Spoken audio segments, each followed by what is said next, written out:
ਬੰਦੇ ਕੌਮਾਂ ਦੀ ਵਜ੍ਹਾ ਤੋਂ ਵੱਡੇ ਨਹੀਂ ਹੁੰਦੇ, ਬੰਦੇ ਜ਼ਾਤਾਂ ਦੀ ਵਜ੍ਹਾ ਤੋਂ ਵੱਡੇ ਨਹੀਂ ਹੁੰਦੇ। ਵੱਡਾ ਬੰਦਾ ਹੁੰਦਾ ਆਪਣੇ ਕਿਰਦਾਰ ਦੇ ਨਾਲ।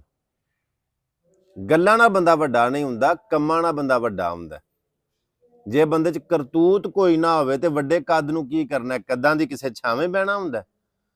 ਅੱਜ 2 ਅਕਤੂਬਰ ਸਨ 2025, ਅੱਜ ਜੁਮੇਰਾਤ ਦਾ ਦਿਹਾੜਾ ਹੈ। ਇਸ ਟਾਈਮ 5 ਵੱਜ ਗਏ ਨੇ ਸ਼ਾਮ ਦੇ, ਤੇ ਮੈਂ ਤੁਹਾਡੇ ਨਾਲ ਇਹ ਗੱਲ ਸ਼ੇਅਰ ਕਰਨਾ ਚਾਹੁੰਦਾ। ਬੜਾ ਮੇਰੇ ਖਿਲਾਫ ਇੱਕ ਮੁਹਿੰਮ ਮਾਹੌਲ ਚੱਲਿਆ, ਮੈਂ ਵੇਖਣਾ ਪਿਆ ਸੋਸ਼ਲ ਮੀਡੀਆ ਦੇ ਉੱਤੇ, ਲੇਕਿਨ ਇੰਨਾ ਟਾਈਮ ਨਹੀਂ ਕਿ ਮੈਂ ਇਹਨਾਂ ਗੱਲਾਂ ਨੂੰ ਦੁਬਾਰਾ ਰਿਪੀਟ ਕਰਾਂ, ਵਜ਼ਾਹਤ ਦਿਆਂ ਜਾਂ ਵਜ਼ਾਹਤ ਮੰਗਾ। ਦਿਲ ਆਜ਼ਾਰੀ ਕਰਨਾ, ਕਿਸੇ ਦਾ ਵੀ ਦਿਲ ਟੁੱਟੇ, ਮੈਂ ਇਸ ਗੱਲ ਦੇ ਵਿੱਚ ਰਾਜ਼ੀ ਨਹੀਂ। ਜੇ ਗੱਲ ਮਾੜੀ ਲੱਗੀ ਹੋਵੇ ਤੇ ਮੈਂ ਮਾਜ਼ਰਤ ਚਾਹਨਾ ਕਿ ਮੈਂ ਕਿਸੇ ਦਾ ਵੀ ਦਿਲ ਤਰੋੜਨ 'ਚ ਰਾਜ਼ੀ ਨਹੀਂ। ਮੀਆਂ ਸਾਹਿਬ ਫਰਮਾਇਆ, ਢਾਹ ਦੇ ਮਸਜਿਦ, ਢਾਹ ਦੇ ਮੰਦਰ, ਢਾਹ ਦੇ ਜੋ ਕੁਝ ਢਹਿੰਦਾ ਹੀ। ਇੱਕ ਬੰਦੇ ਦਾ ਦਿਲ ਨਾ ਢਾਵੀਂ, ਰੱਬ ਦਿਲਾਂ ਵਿੱਚ ਰਹਿੰਦਾ ਹੀ। ਮਸਜਿਦ ਦੀ ਗੱਲ ਵਿੱਚ ਆ ਗਈ ਹੈ ਸ਼ੇਰ ਦੇ, ਮੀਆਂ ਸਾਹਿਬ ਦਾ ਕਲਾਮ ਲਿਖਿਆ, ਮੈਂ ਨਹੀਂ ਬੋਲਿਆ, ਲੇਕਿਨ ਉਹਨਾਂ ਨੇ ਮੋਤੀ ਪਰੋ ਛੜੇ। ਬੈਠਾ ਵੀ ਮਸਜਿਦ ਦੇ ਬੂਹੇ ਦੇ ਅੱਗੇ ਆ।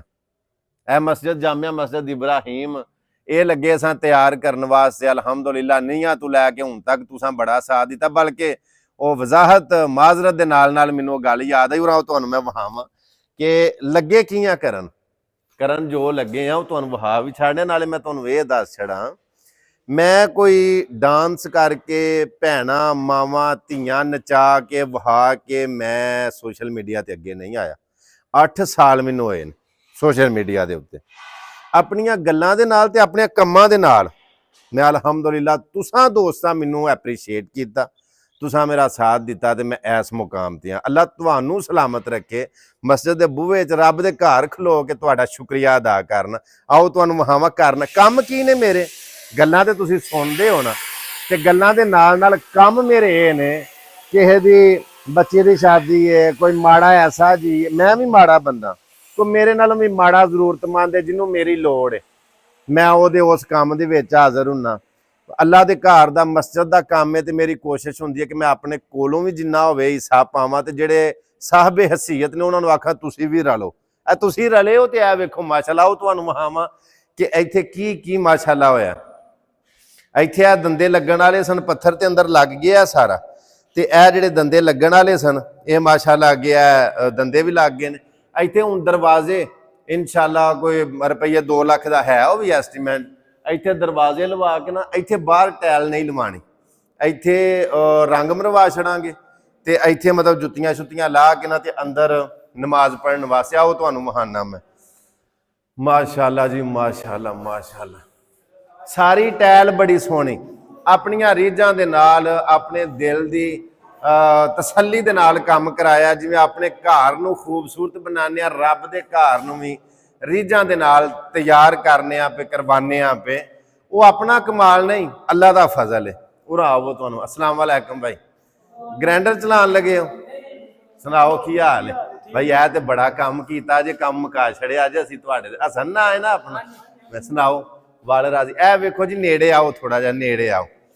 ਇਹ ਮਾਸ਼ਾਅੱਲਾ ਮਸਜਿਦ ਦਾ ਮਿਹਰਾਬ, ਬੜੀ ਸੋਹਣੀ ਟੈਲ। ਇੱਧਰ ਵਿਖਾਇਓ ਜੇ ਜ਼ਰਾ ਜ਼ੂਮ ਕਰਕੇ। ਹੈ ਇਹ ਬੜਾ ਸੋਹਣਾ ਇਹਦਾ ਨਕਸ਼ਾ ਕੱਟਿਆ, ਬੜਾ ਸੋਹਣਾ ਇਹਦਾ ਡਿਜ਼ਾਈਨ ਜਿਹੜਾ ਨਾ ਉਹ ਮਿਸਤਰੀ ਨੇ ਬਣਾਇਆ। ਉੱਤੇ ਜਿਹੜੀ ਟਾਇਲ ਵੀ ਪੀ ਲੱਗਦੀ ਹੈ ਲਵਾਨੇ ਆ ਪੇ, ਇਹ ਵੀ ਬੜੀ ਰੀਝ ਦੇ ਨਾਲ ਬੜੀ ਸੋਹਣੀ। ਤੇ ਹਸਨ ਭਾਈ ਤੁਹਾਡਾ ਸ਼ੁਕਰੀਆ ਭਾਈ, ਤੁਸਾਂ ਮਸਜਿਦ ਦਾ ਕੰਮ, ਅੱਲਾ ਦੇ ਘਰ ਦਾ ਕੰਮ ਬੜਾ ਸੋਹਣਾ ਕੀਤਾ। ਅੱਲਾ ਤੁਹਾਡੇ ਘਰ ਨੂੰ ਵਸਦਿਆਂ ਰੱਖੇ।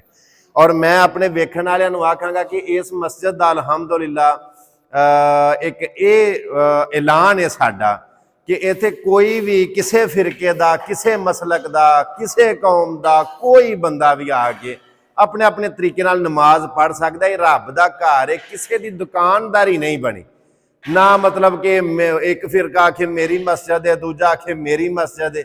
ਇਹ ਰੱਬ ਦਾ ਘਰ ਹੈ, ਜਿਵੇਂ ਦਿਲ ਕਰੇ ਜਿਸ ਤਰ੍ਹਾਂ ਤੁਹਾਂ ਨਮਾਜ਼ ਪੜ੍ਹਨੀ ਹੈ ਨਮਾਜ਼ ਪੜ੍ਹੋ, ਇਬਾਦਤ ਕਰੋ, ਕੁਰਾਨ ਪੜ੍ਹੋ, ਕਿਸੇ ਨੂੰ ਕੋਈ ਪਾਬੰਦੀ ਨਹੀਂ। ਕਿਉਂਕਿ ਮੈਂ ਜਿਹੜੀ ਮਸਜਿਦ ਦੇ ਵਿੱਚ ਵੀ ਪਹੁੰਚਣਾ, ਮੇਰਾ ਇਹ ਮਿਸ਼ਨ ਹੁੰਦਾ ਕਿ ਉਸ ਮਸਜਿਦ ਦੇ ਵਿੱਚ ਕਿਸੇ ਕਿਸਮ ਦਾ ਰੌਲਾ ਨਾ ਪਏ, ਰੌਲੇ ਵਾਲਾ ਕੰਮ ਨਹੀਂ ਕਰਨਾ। ਤੇ ਸ਼ੁਕਰ ਹੈ ਰੱਬ ਦਾ, ਰੱਬ ਨੇ ਸਾਡੇ ਕੋਲੋਂ ਇਹ ਕੰਮ ਲਿਆ। ਇਹ ਉੱਤੇ ਸੀਲਿੰਗ ਵੇਂਦੇ ਹੋ, ਇਹਨੂੰ ਰੰਗ ਕਰਾਵਾਂ ਦੇ, ਲਾਈਟਾਂ ਲਾਵਾਂ ਦੇ, ਪੱਖੇ ਲਾਵਾਂ ਦੇ। ਅੱਜ 2 ਅਕਤੂਬਰ ਅਸੂੰ ਦੀ ਵੀ ਮੇਰੇ ਖਿਆਲ 'ਚ 17-18 ਹੋ ਹੀ ਗਈ ਹੋਣੀ ਹੈ। ਸੋ ਅੱਧੂ ਜਿਹੜਾ ਨਾ ਅਸੂ ਟੱਪ ਗਏ ਆ, ਲੇਕਿਨ ਗਰਮੀ ਅਜੇ ਹੈ। ਇੱਥੇ ਥੱਲੇ ਕਲੀਨ ਪਵਾ ਛੜਾਂਗੇ, ਹਾਂਜੀ ਇੱਥੇ ਇਮਾਮ ਸਾਹਿਬ ਦਾ ਮਸੱਲਾ ਹੋਵੇਗਾ, ਉੱਤੇ ਪੱਖੇ ਲਵਾ ਛੜਾਂਗੇ, ਉੱਥੇ ਦਰਵਾਜ਼ੇ ਲੱਗ ਜਾਣਗੇ ਤੇ ਇਨਸ਼ਾਅੱਲਾ ਹਫਤੇ 10 ਦਿਨਾਂ ਦੇ ਵਿੱਚ ਸਾਰਾ ਕੰਮ ਮੁਕੰਮਲ ਕਰਾ ਕੇ ਰੱਬ ਦੇ ਘਰ ਨੂੰ ਇਬਾਦਤ ਵਾਸਤੇ ਖੋਲ ਛੜਾਂਗੇ। ਦੁਆਵਾਂ 'ਚ ਯਾਦ ਰੱਖਿਓ, ਅੱਲਾ ਦੀ ਜ਼ਾਤ ਤੁਹਾਨੂੰ ਸਾਰਿਆਂ ਨੂੰ ਸਲਾਮਤ ਰੱਖੇ। ਤੇ ਜਿਹੜੀ ਮੈਂ ਗੱਲ ਪਹਿਲਾਂ ਕੀਤੀ ਹੈ ਉਸ ਗੱਲ ਦੀ ਫਿਰ ਮੈਂ ਵਜ਼ਾਹਤ ਕਰਨਾ ਕਿ ਜੇ ਗੱਲ ਕਿਸੇ ਨੂੰ ਵੀ ਮਾੜੀ ਲੱਗੀ ਹੋਵੇ, ਦਿਲ ਆਜ਼ਾਰੀ ਹੋਈ ਹੋਵੇ, ਤੇ ਮੈਂ ਇਸ ਹੱਕ 'ਚ ਨਹੀਂ ਕਿ ਕਿਸੇ ਦਾ ਦਿਲ ਤਰੋੜਿਆ ਜਾਏ। ਅੱਲਾ ਸੋਹਣੇ ਦੇ ਵਾਲੇ। ਅਸਲਾਮ ਵਾਲੇਕੁਮ ਰਹਿਮਤੁल्लाहि व बरकातहू।